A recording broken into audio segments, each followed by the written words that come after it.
RMC, #Mania. Et d'abord cette info, partagée largement par les internautes, un braconnier tué par un éléphant et mangé par des lions dans un parc naturel protégé. Oui, les faits se sont déroulés en Afrique du Sud. La semaine dernière, ce braconnier était parti chasser des rhinocéros avec 3 complices, mais à peine leur escapade débutée, il a été chargé et piétiné à mort par un éléphant.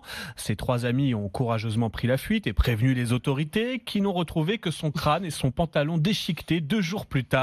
Selon les équipes de recherche, le cadavre de l'homme aurait été dévoré par les lions. Le directeur du site a rappelé que cet homme était entré en toute illégalité dans ce parc naturel protégé. Ses complices ont d'ailleurs été arrêtés, placés en détention. Et cette info a été massivement saluée par les internautes qui, il faut le dire, montrent peu de compassion pour ce braconnier dévoré. Bravo à cet éléphant, dit un internaute. Un bon appétit les lions, dit un autre. Ça s'appelle le karma. Bref, la nature 1, les connards 0, comme le résume un internaute. Eh ben... Bah oui, je sens que ça vous va bien comme conclusion.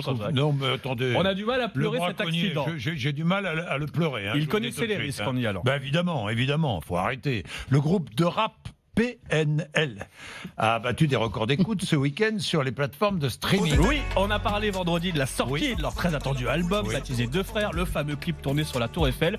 Visiblement, les fans du groupe ont été au rendez-vous, d'abord sur la plateforme française Deezer, où leur disque a battu le record de l'album le plus écouté en 24 heures. Et puis au niveau mondial, cette fois sur la plateforme Spotify, PNL a été le groupe le plus écouté dans le monde vendredi devant Queen, Coldplay ou les Beatles.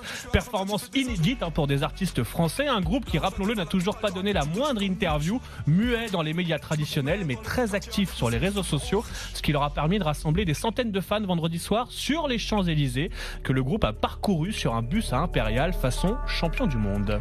C'est la mode maintenant, de ne plus donner d'interview et d'être complètement... d'entretenir le mystère, façon Daft Punk, par exemple. Dans le domaine de l'écriture, Daft Punk, la musique, et Elena Ferrante.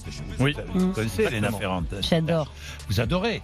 Elle n'a jamais donné aucune interview, personne ne sait. On ne sait même pas qui c'est. Et on ne sait même pas qui c'est. Le mystère fait vendre. Le mystère fait vendre. Il est 7